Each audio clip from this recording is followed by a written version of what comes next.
Tudo certo por aqui? No episódio anterior, falei sobre a divisão política administrativa do Brasil. Para este episódio, vou abordar o sistema eleitoral brasileiro. Além das aulas particulares de português como língua estrangeira, temos também os cursos preparatórios para o CELPE-BRAS, aulas de conversação, que são de acordo com a sua necessidade. Os valores estão bem acessíveis, ou seja, baratos. Já clicou nos nossos links lá na página falarportuguesbrasileiro.com? Agora, se você é autodidata para aprender a língua portuguesa, nós estamos no Patreon, com episódios inéditos do podcast e mentoria de estudos para orientá-lo com os caminhos que deve seguir para superar os seus erros. Vou deixar o link aqui na descrição do episódio. Vamos corrigir os seus exercícios de interpretação de texto? Agora é possível adquirir o e-book com as respostas dos primeiros episódios. O link também está aqui na descrição. Alguns exercícios você poderá enviar para minha correção. De 4 em 4 anos, de certa forma, somos obrigados a irmos às urnas eleitorais e exercer o nosso direito ao voto, amparado pela Constituição Federal de 1988.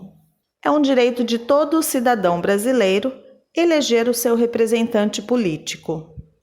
Disse no episódio anterior que a República Federativa do Brasil é dividida em 26 estados, mais o Distrito Federal, que é a capital do Brasil.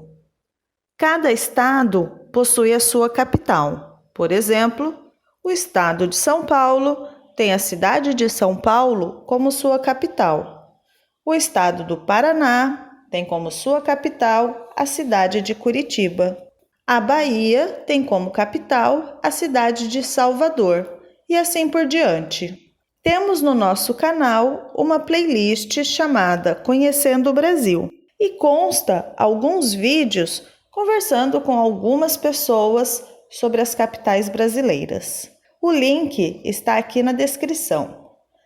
Faça sua inscrição no canal, deixe o seu joinha e, se ficar com alguma dúvida, poste nos comentários. As nossas eleições são diretas para os cargos do Poder Executivo e Legislativo. As pessoas com baixa escolaridade ou analfabetas também votam. E o voto somente é opcional para os jovens que possuem entre 16 e 18 anos de idade. Após os 18 anos, passa a ser obrigatório para todas as pessoas. O voto é secreto e o sistema é pluripartidário. No entanto, mesmo o voto sendo secreto, ele pode ser válido ou inválido. Os votos válidos são os votos dados a um candidato ou a um partido. São chamados por votos nominais. Já os votos inválidos são os votos anulados pelo eleitor ou em branco. Você pode estar se perguntando o motivo de alguém anular o voto. Digo que muitas vezes os votos brancos ou nulos são formas de manifestação por parte do eleitor que não tem nenhum candidato escolhido ou nenhum partido. Pode ser que ele discorde de tudo o que esteja acontecendo e tome essa atitude como uma forma de manifestação. Esses votos, os brancos ou os nulos, não são somados como os votos válidos, ou seja, de certa forma, não interferem nos resultados. Mas quando você não se expressa e não escolhe o seu representante, alguém fará por você. E depois, não adianta chorar pelo leite derramado. Quem ganha nessa história toda? O candidato que atingir 51% dos votos válidos. A regra muda em algumas situações. Por exemplo, caso nenhum candidato tenha atingido a quantidade mínima de votos, a eleição irá para o segundo turno. Mas o segundo turno só acontece em cidades com mais de 200 mil habitantes. No segundo turno, só os 2 candidatos mais votados são os que concorrem à eleição. As eleições acontecem sempre no primeiro domingo do mês de outubro e sempre nos anos pares. Com exceção do cargo de senador, com duração de 8 anos após ser eleito, os demais cargos têm mandatos de 4 anos. As eleições estão divididas em 2 grupos. Em um ano par, se faz as eleições federais e estaduais para os cargos de presidente da República, senador, de 8 em 8 anos, deputado federal, deputado estadual e governador do estado. No ano par seguinte, as eleições serão as municipais, ou seja, devemos escolher os representantes políticos das cidades, o prefeito e os vereadores.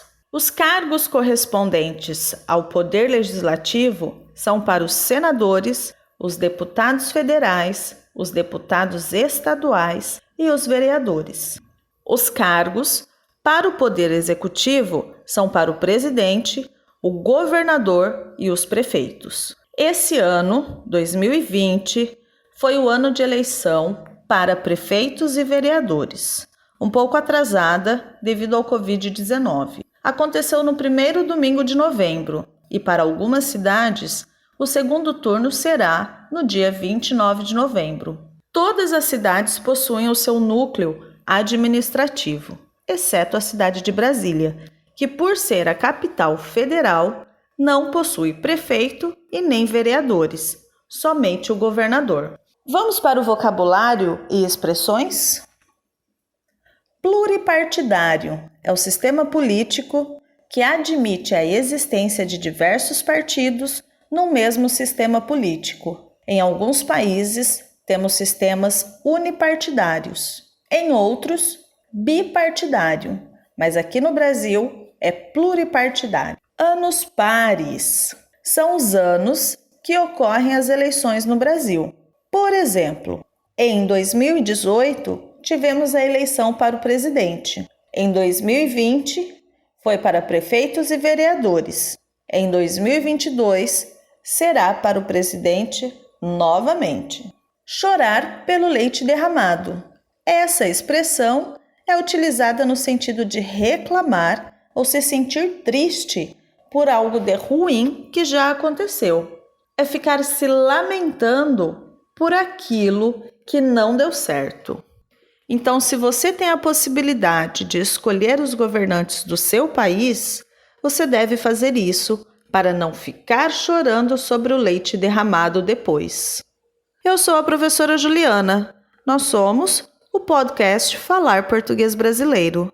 Publicamos o podcast toda segunda-feira e você pode escutar nos diversos aplicativos de reprodução de áudio. Também pode escutar na nossa página falarportuguesbrasileiro.com. Lá na nossa página, você poderá se cadastrar gratuitamente e receber toda a transcrição do áudio, com exercícios de interpretação de texto. Registre-se agora mesmo em falarportuguesbrasileiro.com e receba o seu material.